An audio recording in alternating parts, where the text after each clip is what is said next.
দেখেন, অপরাধ শয়তান করেছে, অপরাধ আদম আলাইহিস সালামও করেছে। একজন অপরাধ করে শয়তান হয়ে গেল, আর একজন অপরাধ করে আল্লাহর পয়গম্বর হয়ে গেলেন। সুবহানাল্লাহ বলবেন না? কেন? কারণ হলো শয়তান বুদ্ধিজীবী, বুদ্ধির আশ্রয় নিল। আদম আলাইহিস সালাম তিনি বুদ্ধির আশ্রয় নেন নাই, তিনি আকলের, তার জ্ঞানের কাছে তিনি আশ্রয় নিয়েছেন। অর্থাৎ তিনি চিন্তা করতেছিলেন যে আল্লাহ পাক আমাকে নিষেধ করলেন একটা গাছের কাছে যেতে, আমিও গেলাম, বউও গেল, যা নিষেধ করলেন সেটা করলাম।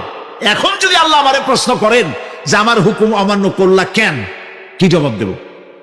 আদম আলাইহিস সালাম জবাব খুঁজে পাচ্ছিলেন না। কিন্তু আমি ওই আয়াত তেলাওয়াত করার পর সর্বপ্রথম সেই ছাত্র জীবনে আমি চিন্তা করলাম জবাবটা একটা দিতে উনি পারতেন।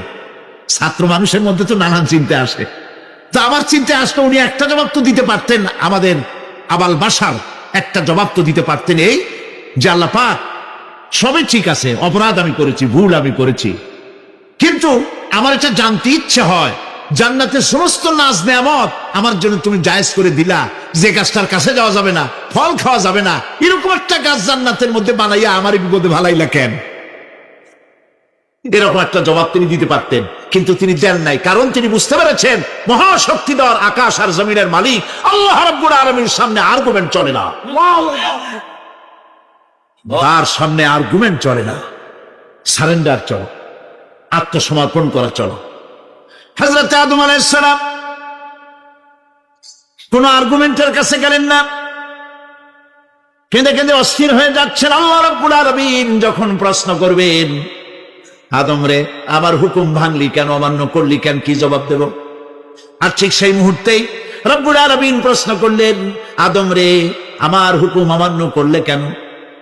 হযরত আদম আলাইহিস সালাম কোন বুদ্ধির আশ্রয় না নিয়া তার জ্ঞান তাকে বলে দিল, আল্লাহ তাকে কালেমা শিখাই দিলেন। উদ্বুদ্ধ হয়ে তিনি আল্লাহ রাব্বুল আলামিনের সামনে মাথা নত করে দিয়ে বললেন, রব্বানা যালামনা আনফুসানা ওয়া ইল্লাম তাগফির লানা ওয়া তারহামনা লানাকুনান্না মিনাল খাসিরিন। পড়েন সবাই, রব্বানা যালামনা আনফুসানা ওয়া ইল্লাম তাগফির লানা ওয়া তারহামনা লানাকুনান্না মিনাল খাসিরিন। রব্বানা যালামনা, হে আল্লাহ আমি আমার নফসের পরে, যালামনা আনফুসানা আমি আমার নফসের পরে জুলম করেছি, অত্যাচার করেছি। ওয়া ইন লাম তাগফির লানা, তুমি যদি আমাকে ক্ষমা না করো। জ্ঞান কত দেখেন, শুধু ক্ষমা চান নাই, বলেছেন তুমি যদি আমাকে ক্ষমা না করো, ওয়া তারহামনা আর যদি দয়া না করো, লানাকুনান্না মিনাল খাসিরিন আমি ক্ষতিগ্রস্ত হয়ে যাব। কতটা জ্ঞানের অধিকারী তিনি! তিনি এটা বললেন না যে শুধু মাফ করে দাও, শুধু মাফ করলে হবে না, মাফও করা লাগবে, আর আগে যেমন দয়া করতে আসলেও করতে আসলেও করা লাগবে। সুবহানাল্লাহ। আল্লাহ পাক রাজি হয়ে গেলেন, রাজি হন নাই?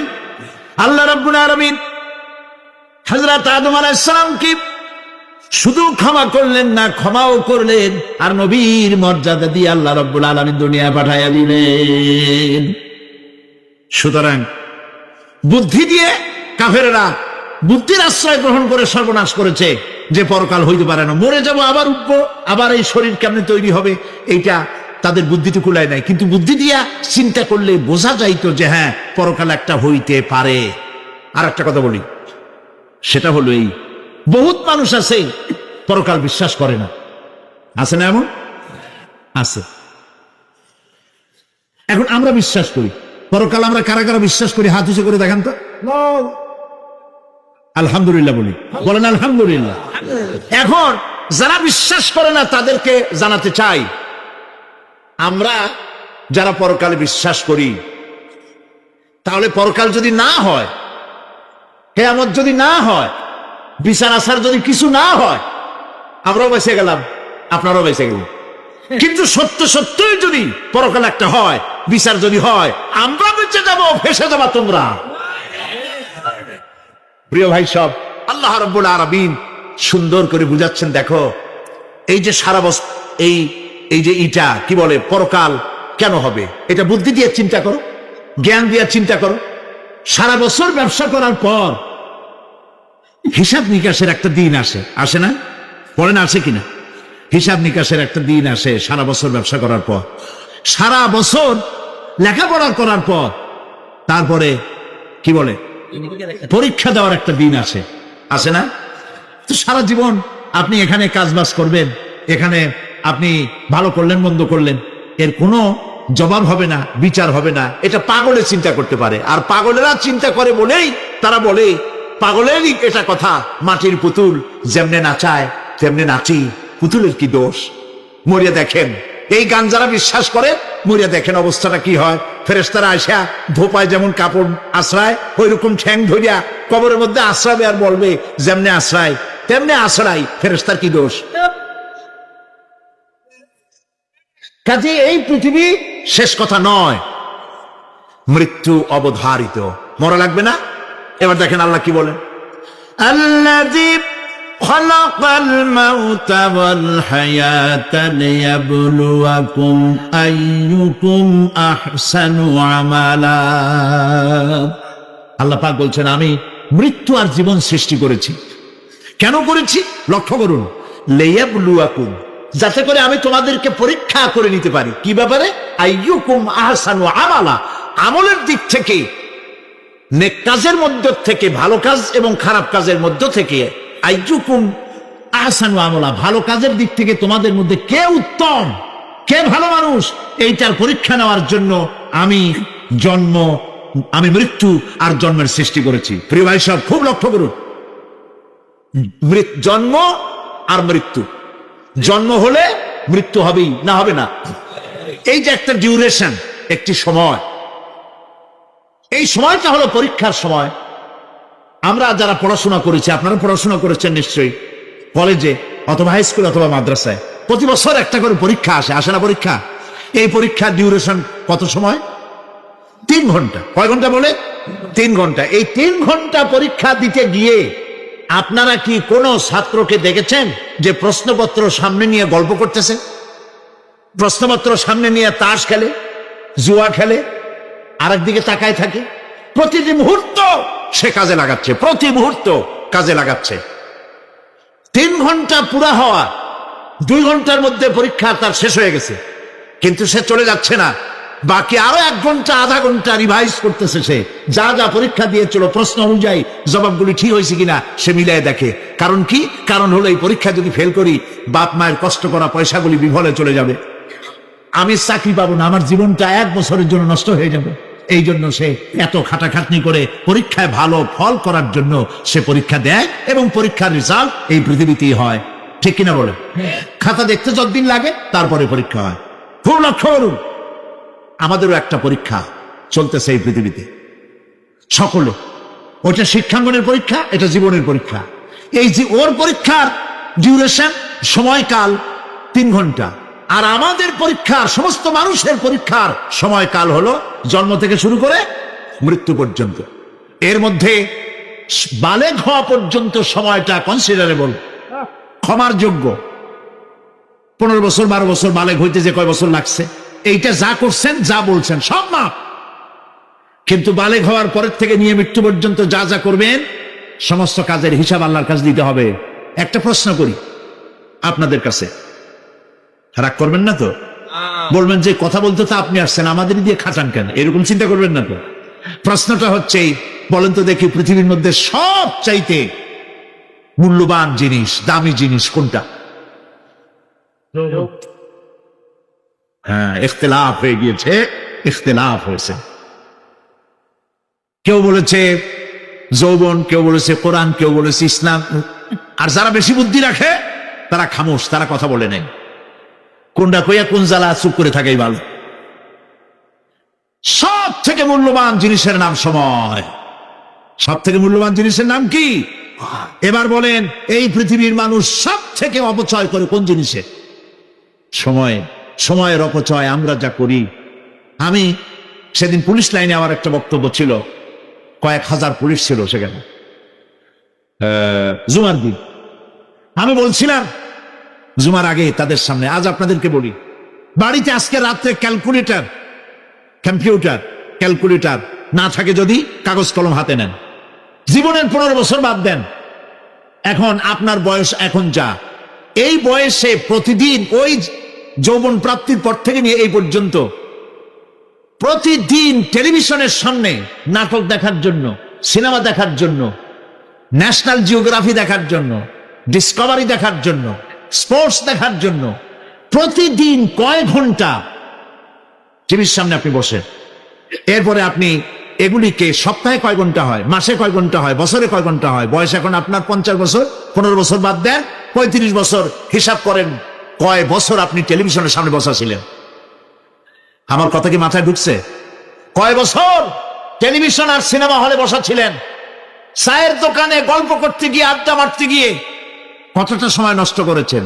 রবীন্দ্রনাথ, যতীন্দ্রনাথ, জবিনাথ, তারপরে আরো কি, এই যে শরৎচন্দ্র, এই সমস্ত এই নাম মনে আসলো, কবি, সাহিত্যিক, ঔপন্যাসিক, নাট্যকার, তাদের বইপত্র, গল্পের বই, ভূতের গল্প, এই সমস্ত গল্পের বই পড়িয়া জীবনে কতটা সময় নষ্ট করেছেন। সবগুলি এক জায়গায় করেন, সবগুলি এক জায়গায় করেন, এরপরে আপনার চোখ ছানা বড় হয়ে যাবে। দেখতে পাবেন আপনার জীবনের উল্লেখযোগ্য 35 বছরের কম করে হলেও 20 বা 25 বছর অপচয় হয়ে গেছে, নষ্ট হয়ে গেছে। ইন্না লিল্লাহি ওয়া ইন্না ইলাইহি রাজিউন। জীবনের সব থেকে মূল্যবান সময়গুলি নষ্ট করে ফেলেছি আমরা। আল্লাহ পাক বলেছেন, পরীক্ষা নেওয়ার জন্যই এই পৃথিবীতে দিয়েছিলাম। এখন ওর পরীক্ষার, ছাত্রের পরীক্ষার সময় 3 ঘন্টা, রেজাল্ট আউট হবে এখন। আর আপনার আমার পরীক্ষা মৃত্যুতে, জন্ম থেকে শুরু মৃত্যু পর্যন্ত, কিন্তু রেজাল্ট এখানে আউট হবে না। রেজাল্ট আউট হবে কোথায়? কিয়ামতের দিন। কোথায় হবে? হতেই হবে কিয়ামতের দিন।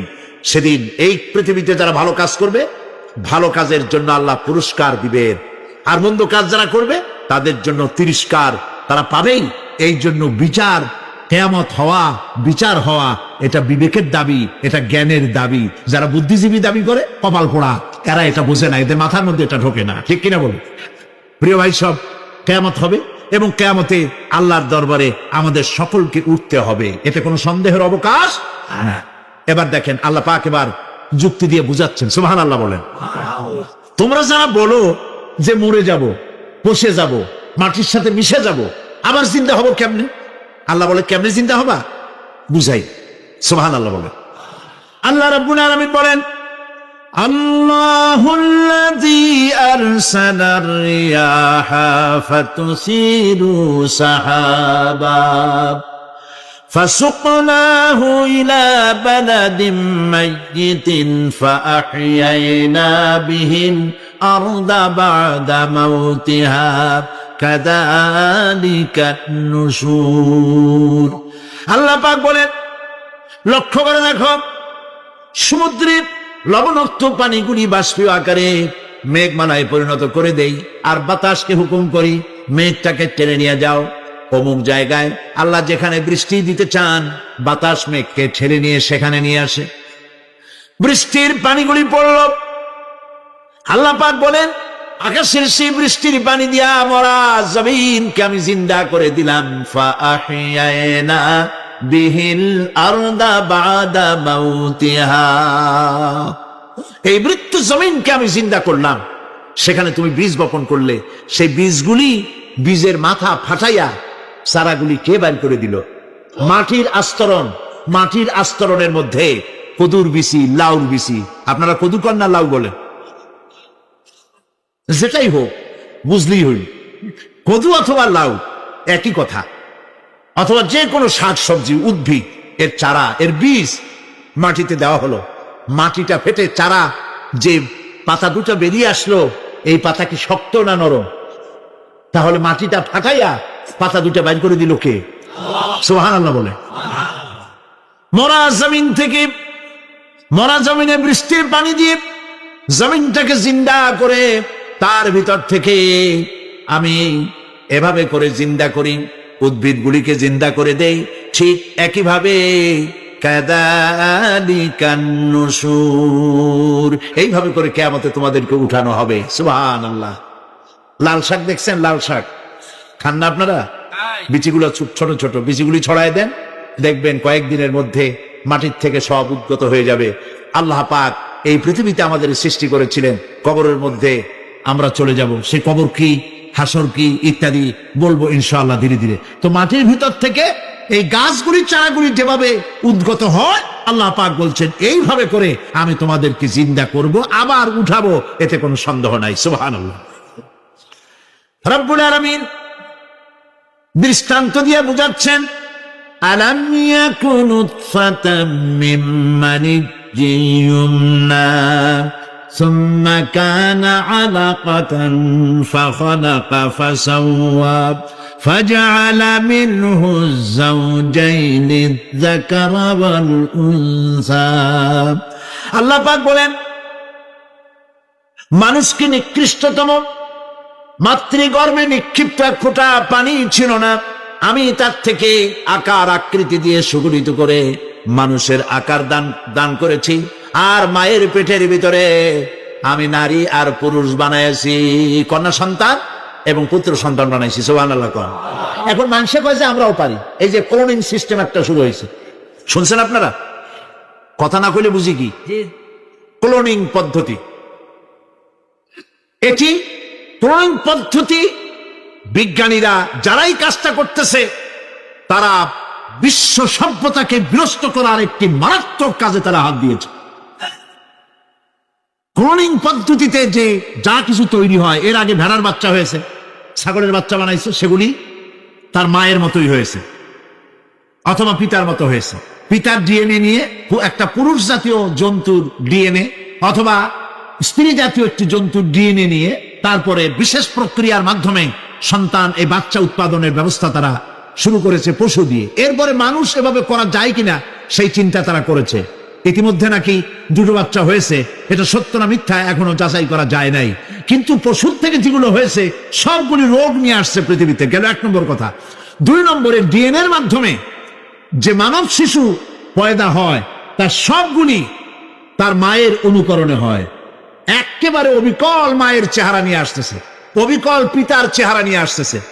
চিন্তা করুন, এই মেয়ে যখন বয়স প্রাপ্ত হবে তখন তার পিতা কি করে বুঝবে তার বউ কোনটা আর মেয়ে কোনটা? কথা শুনতেছেন? পিতার অবিকল চেহারা নিয়ে একটা সন্তান আসলো, এখন সন্তান বড় হয়েছে, তার মা কি করে বুঝবে যে আমার স্বামী আসছেন, আমার ছেলে আসছে?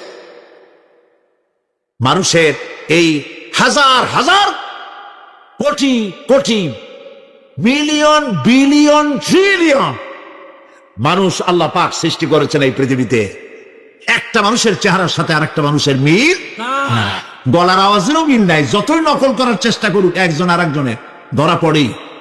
ঠিক কিনা কন? ধরা পড়বেই। গলার আওয়াজের যদি মিল থাকতো কি হইতো? এই যে মাহফিলে আসছেন আপনার ওয়াজ শুনতে, বউ আছে বাড়ি, আপনার অবিকল আপনার আওয়াজের মতো একজন, গলার আওয়াজ ঠিক একই রকম, আপনার ঘরের দরজা কাছে যেয়ে বলতো, শুনছো আমি আসছি, দরজা খুলে দাও। তারপর দরজা খুললে কি হইতো চিন্তা করেন? সুবহানাল্লাহ বলবেন না? সুতরাং ক্লোনিং পদ্ধতিতে যারা মানুষ বানাবার চেষ্টা করছে, বিশ্ব সভ্যতাকে ধ্বংস করার জন্য, নৈতিকতার বাঁধকে ভেঙে দিয়ে পৃথিবীকে জেনা ব্যভিচারের একটি বিশাল একটি জাহান্নামে পরিণত করার জন্য তারা এই চেষ্টা চালাচ্ছে। উচিত হবে পৃথিবীর সমস্ত নেতৃবৃন্দ, বিশ্ব নেতৃবৃন্দের ঐক্যবদ্ধ হয়ে এই দুঃসাহসিক কাজকে বাধা দিয়ে বন্ধ করে দেওয়া উচিত। আল্লাহর সৃষ্টির সাথে পাল্লা দিতে গেলে ধ্বংস ছাড়া পথ থাকবে না। লক্ষ্য করেছেন? আপনি সাক্ষী দিলে আজ এক সাক্ষী দেবেন, কালকে বলবেন যে ওই সাক্ষী আমি দেইনি। আজকে সই করেছেন, কালকে বলবেন ওই সই আমি করি নাই। কিন্তু আল্লাহ রাব্বুল আলামিন আপনার ফিঙ্গারপ্রিন্ট, আপনার আঙ্গুলের ছাপ এমন করে দিয়েছেন, এই আঙ্গুল দিয়ে যদি কাগজের উপর একটা টিপ মারেন, টিপ সই করেন, আপনার বাবা কবর থেকে উঠে এসেও বলতে পারবে না যেটা আপনার না। আদম আলাইহিস সালাম থেকে নিয়ে আজ পর্যন্ত, আজ থেকে নিয়ে কিয়ামত পর্যন্ত যত মানুষ পৃথিবীতে এসেছে আর আসবে, কোন মানুষের আঙ্গুলের রেখার সঙ্গে আর একজন আঙ্গুলের রেখার মিল হবে না। এ হচ্ছে আমার আল্লাহর সৃষ্টি। সুবহানাল্লাহ। সুতরাং তিনি বলছেন, আমি মাতৃগর্ভের ভিতরে সন্তান তৈরি করি, সেই সন্তানকে কোনটা কন্যা সন্তান, কোনটা পুত্র সন্তান আমি বানাই। এই কাজটা যিনি পারেন, এবার দেখেন সামনে কি বলতেছেন আল্লাহ।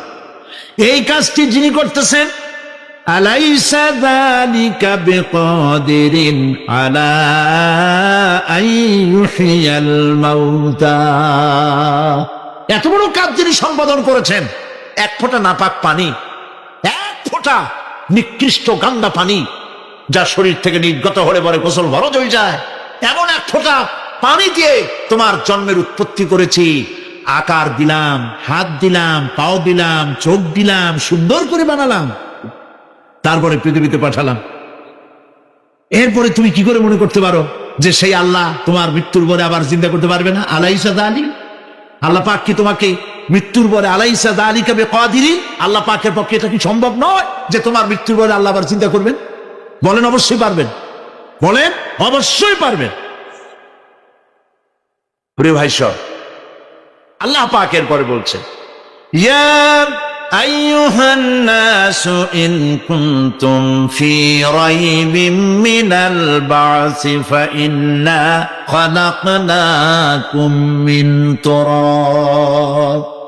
হে মানব সকল, যদি সন্দেহ হয় যে আমি তোমাদের পরকাল সম্পর্কে, যদি পুনরুত্থান সম্পর্কে যদি তোমাদের সন্দেহ হয়, জানা থাকা উচিত আমি তোমাদেরকে মাটি দিয়ে সৃষ্টি করেছি, মাটির উপকরণ দিয়ে সৃষ্টি করেছি। এই মাটির সাথে মিশে যাবা, আবার উঠানো হবে। মাটিতে কবরের মধ্যে মুর্দা রাখার সময় কি বলি আমরা? মিনহা খালাকনাকুম ওয়া ফিহা নুঈদুকুম। পড়েন সবাই, মিনহা خلقناكم وفيها نعيدكم ومنها نخرجكم تارة أخرى। মাতৃগর্ভের ভিতরে মানুষকে আল্লাহ রাব্বুল আলামিন হাত পাও চক্ষু কর্ণনাসিকা দিয়ে সুন্দর করে মায়ের পেটের ভিতরে বানায়া এই পৃথিবীতে আল্লাহ পাক পাঠায় দেন। আর আল্লাহ পাক বলেন সুম্মা নুখরিজুকুম তিফলা, বাচ্চার আকারে মায়ের পেট থেকে বের করে দিলাম। যে আল্লাহ রাব্বুল আলামিন এইভাবে করে তোমাদেরকে সৃষ্টি করেন। যালিকা বিআন্নাল্লাহা হুয়াল হক। জেনে রাখো, এই সব কিছু এই জন্যই ঘটে যেহেতু আল্লাহ রাব্বুল আলামিন, আল্লাহ তাআলা মহা সত্য। তিনি যা বলেন তাও সত্য, তার কথার মধ্যে কোনো রকমের বৈপরীত্য নাই। ব্যারোমিটার যন্ত্র আছে, যে যন্ত্রের মাধ্যমে আবহাওয়া মাপা হয়, বৃষ্টি হবে কি হবে না, ঝড় হবে কি হবে না, জলোচ্ছ্বাস হবে কি হবে না, এগুলি ব্যারোমিটার যন্ত্র দিয়া, আবহাওয়া মাপা যন্ত্র দিয়ে তারা মাপে। কিন্তু আপনারা কি কখনো শুনেছেন যে রেডিও টেলিভিশনে বলা হয়েছে সন্দ্বীপ, কুতুবদিয়া, হাতিয়া, সেন্ট মার্টিন এবং বাঁশখালী, আর কি কোন দু একটার নাম, কক্সবাজার, পতেঙ্গা ইত্যাদির উপর দিয়ে 280 মাইল স্পিডে ঝোড়ো হাওয়া প্রবাহিত হবে। আগামীকাল 30 ফিট উঁচু হয়ে জলোচ্ছ্বাস হবে, এরকম কথা বলে কেউ? কি বলে? হইতে পারে, হইতে পারে, বজ্র সহ বৃষ্টিপাত হতে পারে। এবার কোরআন শরীফ দেখুন তো, কোরআন শরীফে কোথাও আছে পরকাল হইলেও হইতে পারে, কবর আযাব এটাও হয়তো হইতে পারে, জান্নাত আর জাহান্নাম থাকতেও পারে, এরকম কথা আছে? সব কথা ডাইরেক্ট, কোন কথার ভিতরে কোন রকমের বৈপরীত্য নাই। আল্লাহ রাব্বুল আলামিন বলেছেন ইযাস সামাউ ফাতারাত, আকাশ সময় যখন বিদীর্ণ হয়ে যাবে, ওয়া ইযাল কাওয়াকিবু তাসারাত, আর যখন তারকাসমূহ বিক্ষিপ্ত হয়ে পড়বে, ওয়া ইযাল কুবুরু বুসিরাত, আর যখন কবরের ভিতরে যা কিছু আছে সব উদ্গীরণ করে দেওয়া হবে। সমস্ত কথাগুলি ডাইরেক্ট। যালিকা বিআন্নাল্লাহা হুয়াল হক, যেহেতু আল্লাহ মহা সত্য। ওয়া মান আসদাকু মিনাল্লাহি কিলা, আর আল্লাহর চাইতে সত্যবাদী আর কে আছে? বলেন আছে কেউ? সে আল্লাহ রাব্বুল আলামিন বলেন, এত কিছু কাজ, এত সুন্দর ব্যবস্থাপনা করে যিনি করেন, ওয়া আন্নাহু ইউহিল মাউতা ওয়া আন্নাহু আলা কুল্লি শাইইন কাদির। সে আল্লাহ রাব্বুল আলামিন তোমাদেরকে তোমাদের মৃত্যুর পরে আবার জিন্দা করবেন, এতে সন্দেহ করার কোনো কারণ নাই। وأن الساعة آتية لا ريب فيها ওয়া আন্নাল্লাহা ইউবআসু মান ফিল কুবুর। আল্লাহ পাক বলছেন অবশ্যই কিয়ামত আসবে, তাকে কেউ বিন্দুমাত্র এতে কোনো সন্দেহ নাই। আর ওয়া আন্নাল্লাহা ইউবআসু মান ফিল কুবুর, আর আল্লাহ পাক অবশ্যই কবরে যা কিছু আছে সব বের করে নিয়ে আসবেন। কান্নাহুম জারাদুম মুনতাশির, যেমন আপনারা দেখছেন কিনা এই যে যখন বন্যা বলে, পানি টানি যখন ওঠে, বন্যা নাকি বলে, তুফান, বন্যা ইত্যাদি যখন হওয়ার সম্ভাবনা হয়, তখন মাটি থেকে, গ্রাম্য পরিবেশে দেখা যায় মাটি থেকে পোকামাকড়গুলি এভাবে উঠতে থাকে। দেখছেন না? আপনারা দেখছেন কিনা? পাখাওয়ালা পিঁপড়াগুলি এইভাবে সব উঠতে থাকে। কান্নাহুম জারাদুম মুনতাশির, এইভাবে করে পোকামাকড় পতঙ্গগুলি যেভাবে মাটি থেকে উদ্গত হতে থাকে, সমস্ত খবরগুলি থেকে মানুষগুলি ভাবে উদ্গত হয়ে যাবে। তবে হ্যাঁ, আপনারা একটা প্রশ্ন করতে পারেন যে কবর দিয়ে সব উঠবে, কিন্তু যে মানুষের বাগে খাইছে তার কি হবে? যে মানুষটা আগুনে পড়ে গেছে তার কি হবে? যে নদীর মধ্যে ডুবে গেছে তার কি হবে? যে কুমিরের পেটে চলে গেছে তার কি হবে? এরকম একটা প্রশ্ন আপনারা করতে পারেন। কবর কাকে বলে সেটা আমাদের জানতে হবে। কবর শুধু মাটির গর্তটাকেই কবর বলা হয় না, এটি আলমে বারজাখ, এটি পর্দা, এটা জবনিকা। মৃত্যুর পরের জীবনটাই হলো আলমে আখিরাত পর্যন্ত যাইতে যে জীবনটা লাগে, যে একটি সময় আছে, এই সময়টার নামটাই হলো কবর।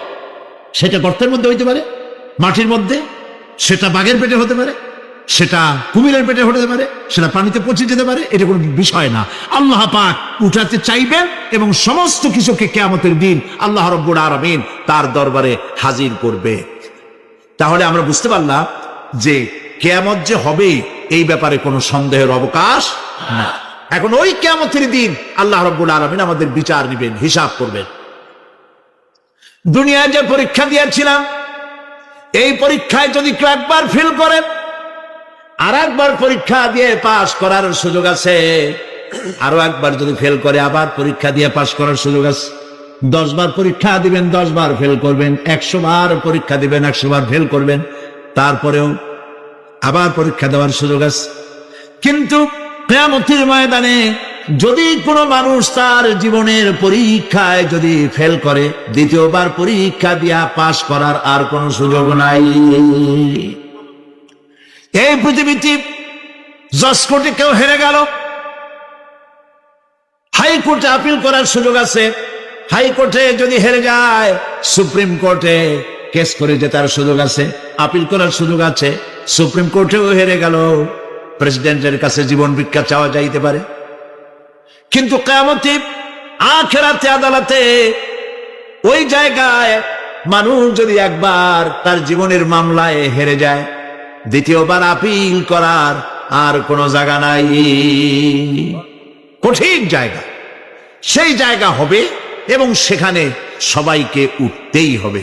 সুতরাং এই যে প্রশ্ন করা হয় যে এই কিয়ামত কবে হবে, এটা বিশ্বাস করি না, হ্যান ত্যান ইত্যাদি, মরলে আবার জিন্দা করবে কে, এইসব প্রশ্নের কোনো দাম নাই।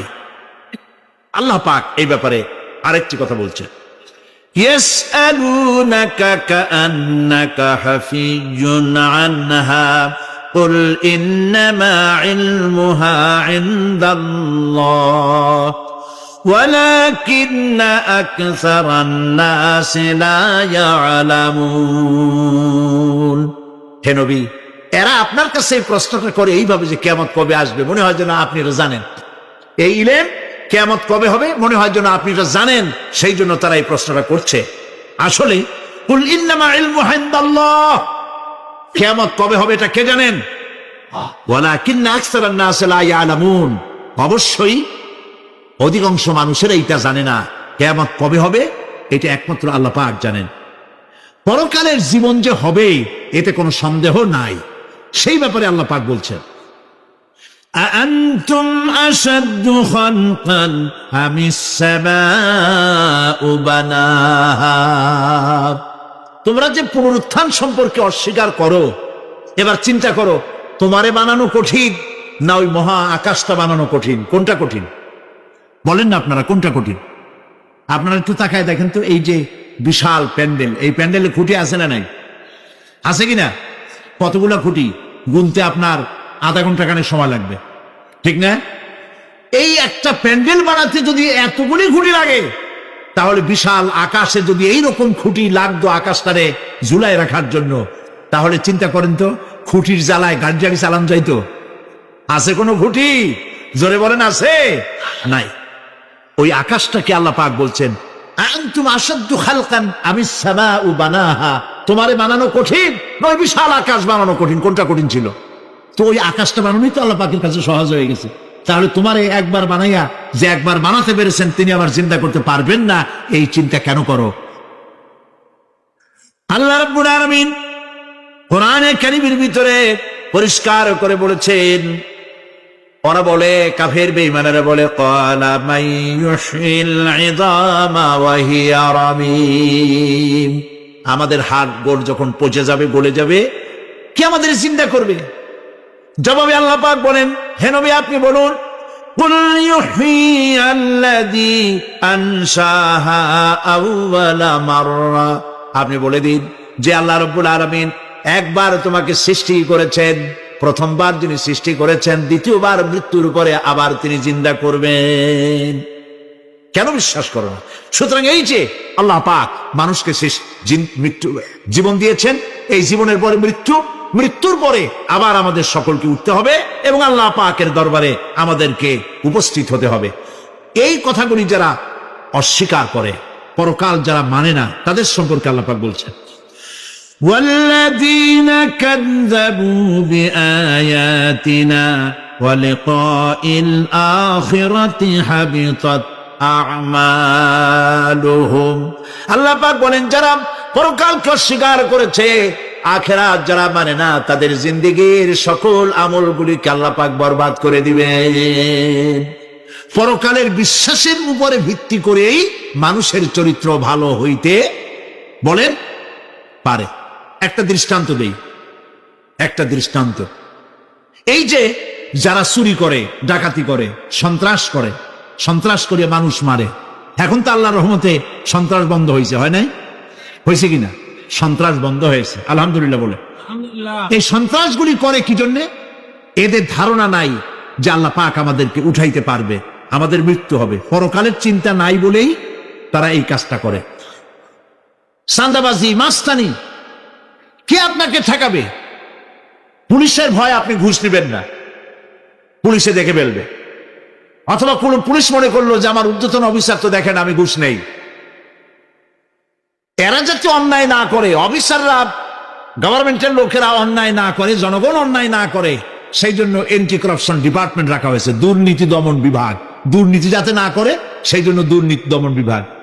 দুর্নীতি দমন বিভাগ যেন দুর্নীতি না করে সেজন্য এন্টি করাপশন। এখন দুর্নীতি যাতে না হয়, ওই দমন বিভাগের দুর্নীতি বন্ধ করার জন্য যারে বানানো হলো, তারাও যাতে আবার দুর্নীতি না করে সেই জন্য এন্টি করাপশন। কত এন্টি বানাবেন? কোন ঠিকাইতে পারবেন না, ঠেকাতে পারবেন না। পুলিশ দিয়া, বিডিআর দিয়া, আর্মি দিয়া পিটাইয়া, ঠ্যাঙ্গাইয়া, মাইরের সাথে লুলা বানাইয়াও মানুষের চরিত্র ভালো বানাইতে পারবেন না। মানুষের চরিত্র কেমনে ভালো বানানো হবে? 5 কোটি টাকা বলে যে হুজুর অমুক অফিসার খুব ভালো, টাকা পয়সা খায় না। আরে ভাই, কত খায় না তাই কর, কদ্দুর হইলে খায়, এরকম লোক আছে। তবে হ্যাঁ, আল্লাহর মেহেরবানি ভালো অফিসারও আছে, আলহামদুলিল্লাহ বলুন। আমাদের দেশে ভালো অফিসার, জোরে কন আলহামদুলিল্লাহ বলুন। সেই জন্য রাতের আধারে কোটি কোটি টাকার অফার আসছে, কেউ দেখে না। এইখান থেকে, এই টাকার খাওয়া থেকে, অথবা জেনা করা থেকে, অথবা মদ পান করা থেকে গোল্ডেন অপরচুনিটি, সুযোগ আসছে।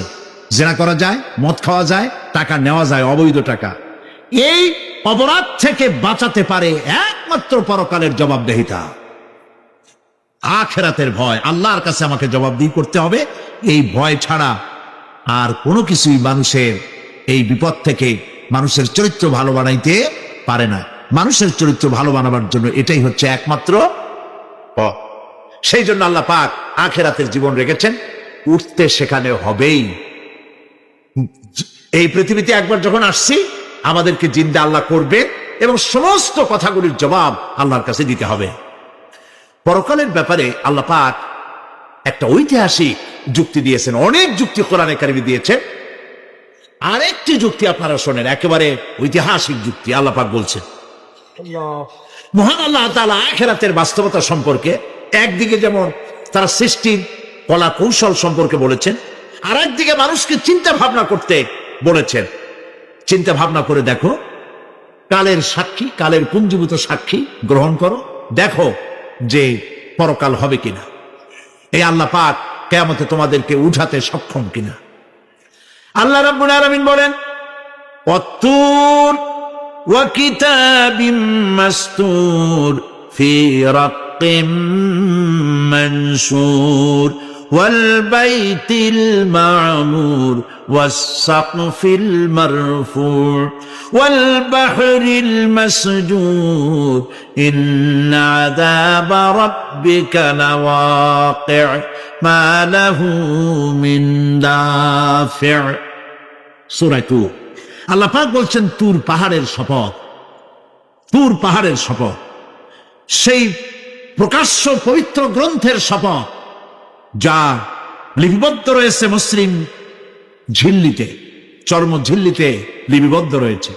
আরো শপথ বাইতুল মামুরে, আরো শপথ সুউচ্চ আকাশে, আরো শপথ উচ্ছ্বাসিত তরঙ্গায়িত সমুদ্রে।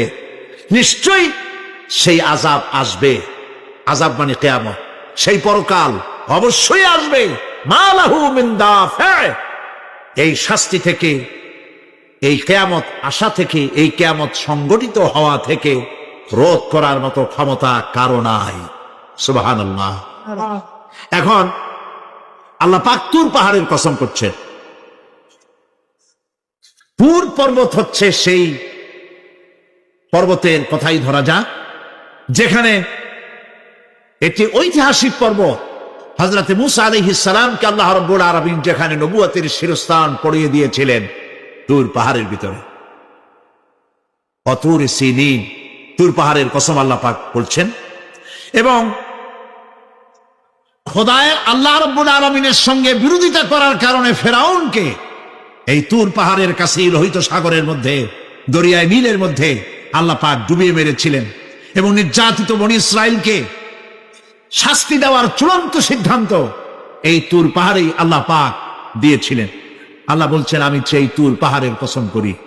ওয়া কিতাবিম মাসতুর, এবং পবিত্র গ্রন্থের শপথ, যে গ্রন্থগুলি নাজিল হয়েছে নবীদের উপরে, ইনজিল, তাওরাত, জাবুর, কোরআন, এই কিতাবগুলির কসম করি। সুবহানাল্লাহ।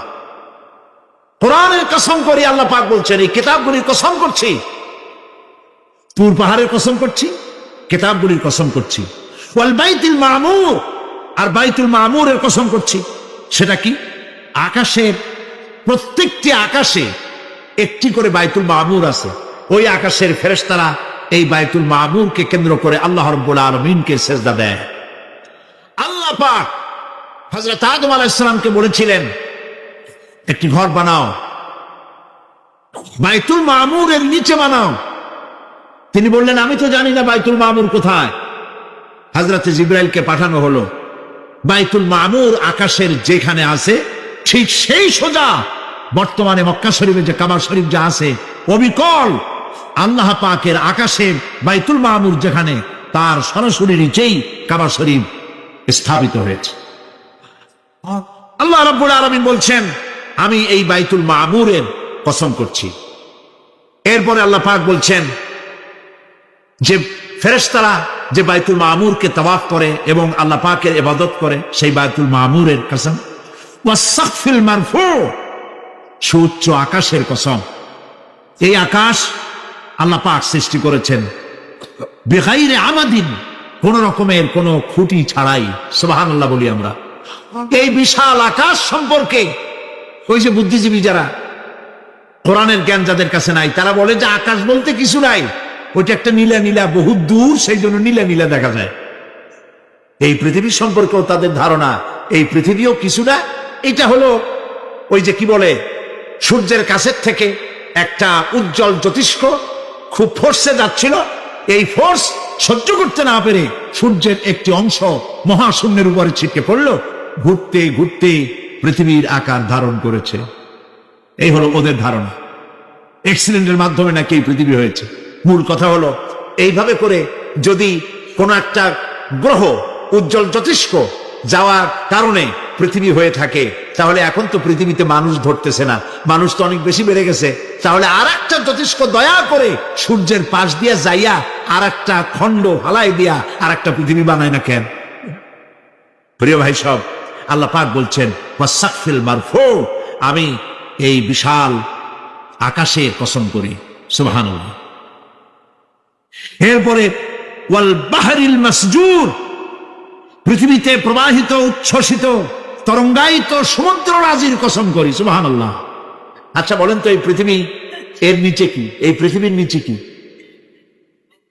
এই পৃথিবী মহাশূন্যের উপরে ঘুরছে। লক্ষ্য করেন আল্লাহর কত বড় শক্তি। আটলান্টিক মহাসাগর কোথায় বলতে পারবেন না? এই পৃথিবীতে। আটলান্টিক মহাসাগর কোথায়? এই পৃথিবীতে। আটলান্টিক মহাসাগর, প্রশান্ত মহাসাগর, ভূমধ্য সাগর, যত সাগর আর মহাসাগর সব এই পৃথিবীতে। এই পৃথিবী অসংখ্য পাহাড়, অসংখ্য সমুদ্র আর অসংখ্য মানবরাজি নিয়ে লাটিমের মতো ঘুরতেছে। সুবহানাল্লাহ। মহাশূন্যের উপর, মহাশূন্যের উপরে লাটিম যেমন ঘোরে, পৃথিবী তেমন ঘোরে, অথচ মানুষগুলো ছিটকে পড়ে যায় না, পানিগুলি উড়ে কোথাও পড়ে যায় না। সুবহানাল্লাহ বলতে ইচ্ছে করে না। আল্লাহ রাব্বুল আলামিন সূরা ইয়াসিনের মধ্যে বলেছেন লাশ-শামসু ইয়ানবাগি লাহা আন তুদরিকাল কমারা ওয়ালাল লাইলু সাবিকুন নাহার ওয়া কুল্লুন ফি ফালাকিন ইয়াসবাহুন। সূর্য চন্দ্রের অধিকার নষ্ট করতে পারে না। রাত দুপুরের সময় সূর্য উঠবে না, দিনের দুপুর বেলায় চন্দ্র উদিত হয়ে সূর্যের আলোকে নিষ্প্রভ করতে পারে না। চন্দ্র সূর্যের আগে যেতে পারে না, সূর্য চন্দ্রের আগে যেতে পারে না। কারো গায়ে কারো ধাক্কা লাগে না। অসংখ্য তারকারাজি উড়ে বেড়াতেছে, কারো সাথে কারো কোনো ধাক্কা নাই, কোনো সংঘর্ষ নাই। মহাশূন্যের উপরে সূর্য চন্দ্র যেমন ঘোরে, ওয়া কুল্লুন ফি ফালাকি ইয়াসবাহুন, চাঁদ আর সূর্য যেমন ঘোরে, মহাশূন্যে যা আছে তাও ঘোরে। এই পৃথিবীটা মহাশূন্যের উপরে, গোটা পৃথিবী সমস্ত সমুদ্র আর মহাসমুদ্র নিয়ে সব ঘুরতেছে। সুবহানাল্লাহ। ওয়াল বাহরিল মাসজুর, তরঙ্গায়িত উচ্ছ্বসিত সমুদ্র রাজির কসম করি। সমুদ্র সন্দ্বীপ যাওয়ার সময় কেমন অবস্থা হয় যদি তুফানে পড়ে? দাল্লা মান তাদউনা ইল্লা ইয়াহু, সকলের কথা মানুষ ভুলে যায়। মওজুন কাল জিবাল, পাহাড়ের মতো যখন ঢেউগুলো আসতে থাকে সবাই সব ভুলে যায়, তখন মনে পড়ে শুধু আল্লাহ। কি মনে পড়ে? আল্লাহ। আল্লাহ কত বড়, সমুদ্রের কাছে যাই দেখেন। সুবহানাল্লাহ। এই বিশাল বিশাল সমুদ্র রাজির কসম করছি।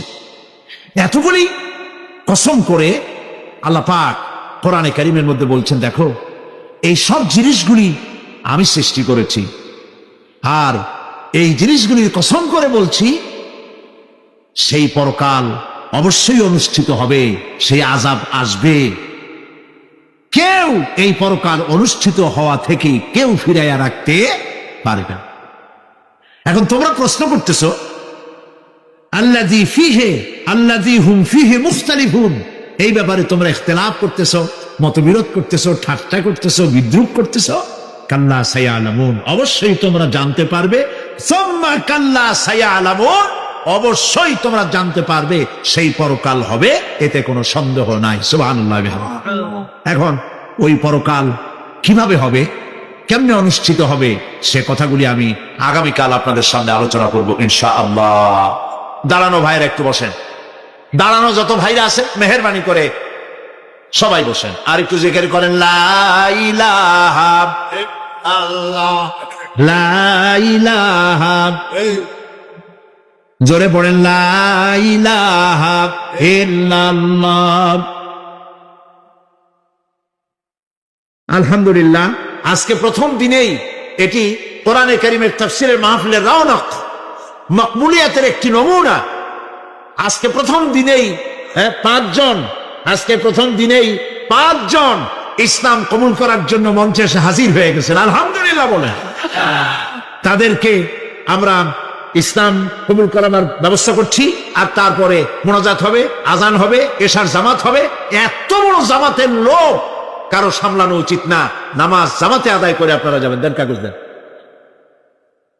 আমি একজন করে তোমরা দাঁড়ায় যাবে নাম নিলে। রাখাল চন্দ্র দাস, পিতা যতীন্দ্র চন্দ্র দাস, হ্যাঁ, গ্রাম রাজানগর, আখাউড়া। এর বর্তমান নাম পছন্দ করেছে মোহাম্মদ। কইছে দাঁড়া, ও আচ্ছা। তারপরে গৌরাঙ্গ কুমার ঘোষ, পিতা কাটিয়া চন্দ্র ঘোষ, ধর্ম হিন্দু, আগের জন্য হিন্দু, আর বাড়ি হলো ভেলাবো, রূপগঞ্জ। বর্তমান নাম পছন্দ করেছে মাহবুবুর রহমান।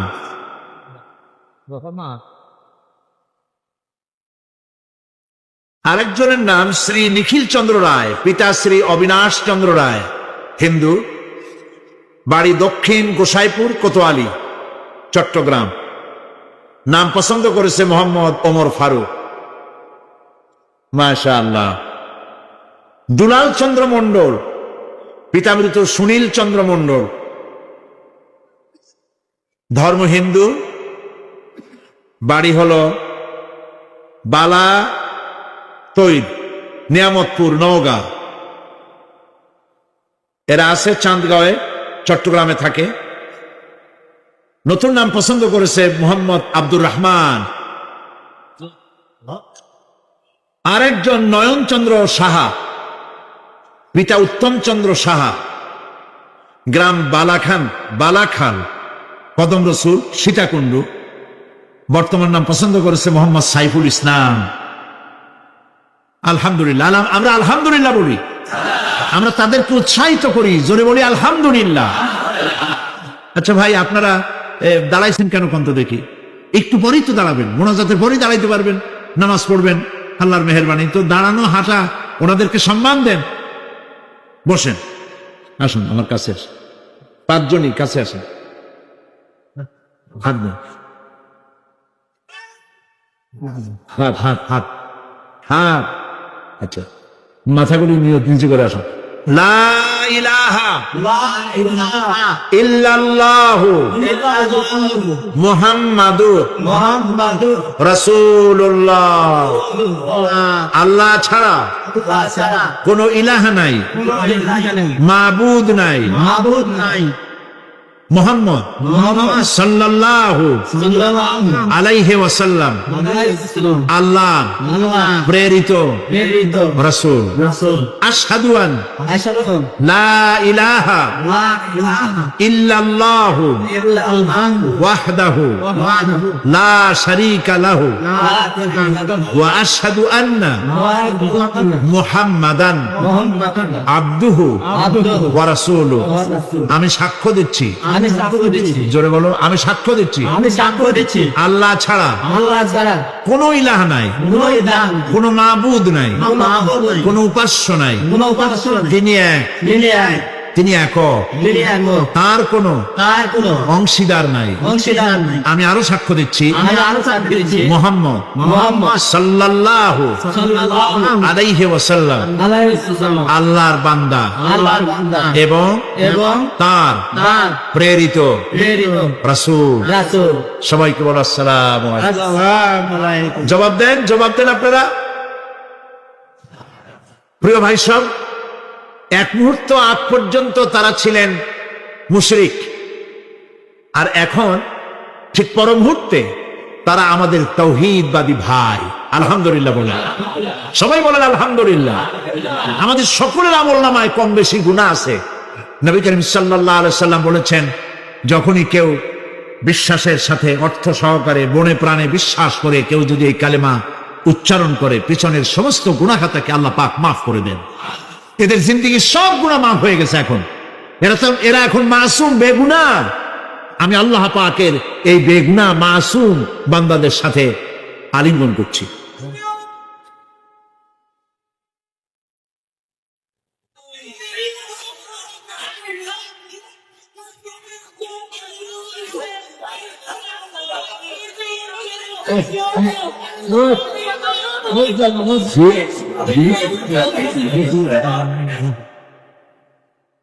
শরীফের যে তাফসীরগুলি আমি এখানে করেছি, আল্লাহ করাইছেন, সেগুলি এখন বিশাল বিশাল বই হয়ে গিয়েছে। সূরা ফাতিহা হয়েছে 520 পৃষ্ঠা, এত বড়। যারা সেভেছে তারা এর নাম রেখেছে তাফসিরে সাঈদী সূরা ফাতিহা। আমপারা বেরিয়েছে 588 পৃষ্ঠা। এই যে আমপারার তাফসির আজকে সূরা নাবা থেকে করলাম, 2টা আয়াতের তাফসির প্রায় 1.5-2 ঘন্টার মতো করলাম। এই পুরা তাফসির আমরা যদি জানতে পারি, জীবন সুন্দর হবে। আমপারা, তাফসিরে সাঈদী এবং সূরা আসর এখানে করেছিলাম 5 দিন। সেই 5 দিনের তাফসির 788 পৃষ্ঠা সূরা আসর। ইমাম শাফিঈ রহমাতুল্লাহ আলাইহি বলেছেন, সূরা আসর পড়ার পর মনে হয়েছে যে কোরআন শরীফের আর কোন সূরা নাজিল না হইলেও চলতো। সুবহানাল্লাহ। এগুলি সব দোকানে আছে, সূরা ফাতিহা, আমপারা, সূরা আসর। এগুলি আপনারা খরিদ করবেন। তাফহিমুল কোরআন কিনবেন, ফি জিলালিল কোরআন কিনবেন। আল্লাহ যেন আপনাদেরকে তৌফিক দান করেন। সবাই বলি আমিন। আমি আমার বন্ধু হযরত মাওলানা শামসুদ্দিন সাহেবকে সূরা ফাতিহা দিয়েছি, আমপারা এবং সূরা আসর আগামীকাল অথবা আমি আমার সময় মতো দিব।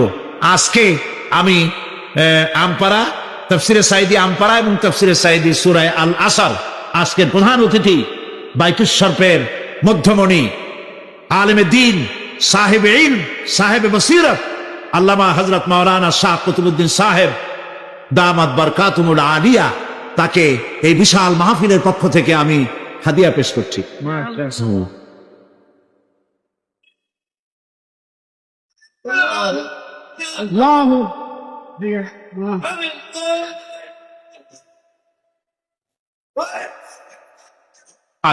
আমরা নামাজ আদায় করব, ইশার নামাজ ইনশাআল্লাহ।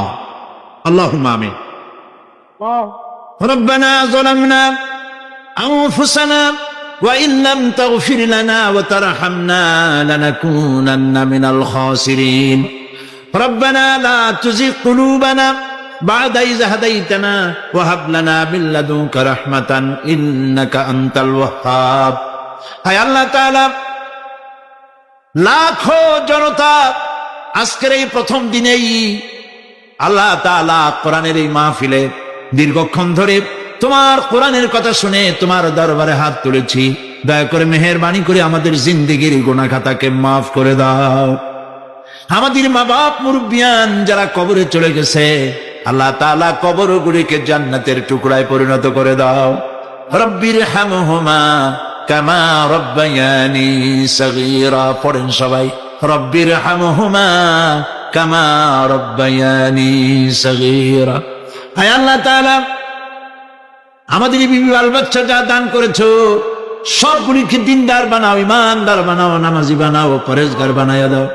রব্বুল আলামিন, যেই পরকালের কথা, কিয়ামতের কথা আলোচনা করলাম, সেই কঠিন হাসরের ময়দানে যেদিন পায়ের নিচে হবে তামার মতো মাটি, আর মাথার উপরে প্রকাণ্ড সূর্যের তাপে গুনাহগারের মাথার চান্দি ফেটে গিয়া মগজগুলি গলে গলে নাক কান দিয়ে বেয়ে পড়তে লাগবে। জিহ্বাটা পানির পিপাসায় কুকুরের মতো ঝুলে নাভিস্থল পর্যন্ত পড়ে যাবে।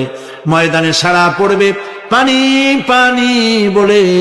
আল্লাহ তাআলা ওই দিনে তোমার হাবিবের হাতের কাউসারের পেয়ালা আমাদের নসিব করে দিও। রব্বুল আলামিন, চট্টগ্রাম এই তাফসীরুল কোরআন মাহফিলে যত মানুষ আর্থিকভাবে সাহায্য করেছেন সকলকে আল্লাহ কোরআনের খাদেম বানায়া দাও। আল্লাহ তাআলা 25 লক্ষ টাকার বাজেট করা হয়েছে। আল্লাহ তাআলা সমাজ কল্যাণ পরিষদ যেন ঋণগ্রস্ত না থাকে। তোমার বান্দা বান্দীদের দিলকে আল্লাহ তুমি নরম বানায়া দাও। রব্বুল আলামিন, সারা পৃথিবীতে মুসলমানদের বড় দুর্দিন যেতেছে। মাবুদ, তুমি দয়া করে মুসলমানদের প্রতি হেফাজত করো, মুসলমানদের রহম করো। আয় আল্লাহ তাআলা, আয় আল্লাহ তাআলা, তুমি দয়া করে মেহেরবানি করে আমাদের মুসলমানদের উপরে তুমি গুসা করো না, আমাদেরকে তুমি মাফ করে দাও। আহ জাতি হায় ফলক पर रहम लाने के लिए, आह जाती है फलक पर रहम लाने के लिए, बादलो हट जा दे दो आह जाने के लिए, रहम कर अपना ना आईने करम को भूल जा, रहम कर अपना ना आईने करम को भूल जा, हम तुझे भूले हैं लेकिन तू ना हमको भूल जा। রব্বুল আলামিন মা বোনেরা কষ্ট করে মাহফিলে এসেছে, আল্লাহ তাআলা মা বোনদেরকে এমন আমল করার তৌফিক দাও যাতে করে কিয়ামতের দিন হযরত আয়েশা হযরত খাদিজার সঙ্গে হাসর নসিব হয়ে যায়। রব্বুল আলামিন এই মাহফিল বাকি 4 দিন তোমার কুদরতি নিজাম দিয়ে আল্লাহ তুমি পরিচালিত করে দিও। সারা বাংলাদেশের মানুষ বিভিন্ন জায়গা থেকে এই মাহফিল আসে, আল্লাহ তাআলা প্রতিবেশী দেশ থেকে আসে, যারা প্লেনে আসেন অথবা গাড়িতে আসেন, পায়ে হেঁটে আসেন, যিনি যেভাবে আসেন আল্লাহ তাআলা যাতায়াতকে তুমি আসান করে দিও, বিপদ মুক্ত করে দিও আল্লাহ, দুর্ঘটনা মুক্ত করে দিও। যারা বাড়ি ছেড়ে তোমার কথা শুনতে আসে আল্লাহ বাড়িগুলি ধন সম্পদগুলি তুমি হেফাজত করো। রব্বুল আলামিন তুমি আমাদের দিলের মধ্যে তোমার মহব্বত পয়দা করে দাও আল্লাহ, পরকালের ভয় পয়দা করে দাও, আখিরাতের জবাবদিহিতার অনুভূতি সৃষ্টি করে দাও আল্লাহ তাআলা। তুমি আমাদের দেশটাকে কবুল করো আল্লাহ তাআলা, তুমি দয়া করে মেহেরবানি করে আমাদেরকে তোমার মকবুল বান্দাদের মধ্যে শামিল করে নাও। আল্লাহুম্মা জাআলনা মিনাত তাওয়াবিন ওয়াজআলনা মিনাল মুতাতাহহিরিন ওয়াজআলনা মিন ইবাদিকাস সালিহিন ওয়াজআলনা মিনাল্লাযীনা লা খাউফুন আলাইহিম